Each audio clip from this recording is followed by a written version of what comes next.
The United States announced sanctions against Russian oil companies, including oil and natural gas purchase. Trump, in a social media post, said that U.S. Treasury sanctions major Russian oil companies, calls on Moscow to immediately agree to cease fire. These tremendous sanctions, as Trump calls them, take effect on 21st of November and could also impact India's supply chain, as India imports almost 36% of its crude from Russia.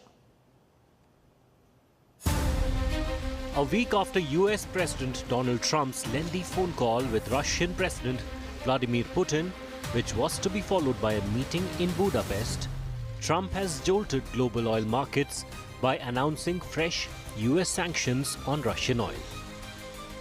Trump has imposed sweeping sanctions on Russia's two largest oil companies, Rosneft and Lukoil, aiming to pressure Putin to end the war in Ukraine. The sanctions are set to take effect from November 21st. The announcement came as the proposed Trump-Putin meeting was indefinitely postponed.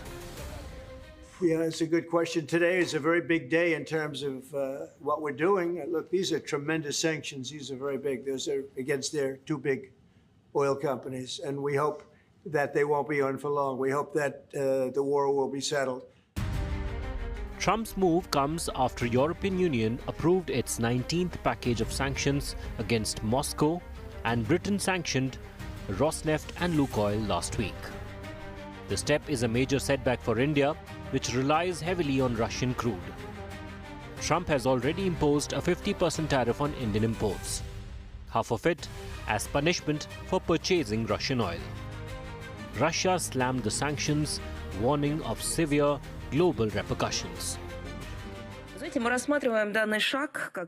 We see this step as entirely counterproductive, including in terms of signaling in favor of achieving a meaningful negotiated solution to the Ukrainian conflict.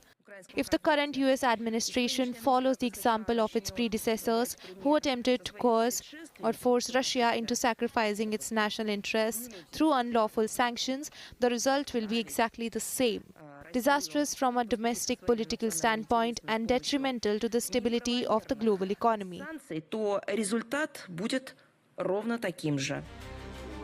Trump, meanwhile, reiterated that India had assured him it would stop Russian oil imports, a claim the Indian government has not confirmed.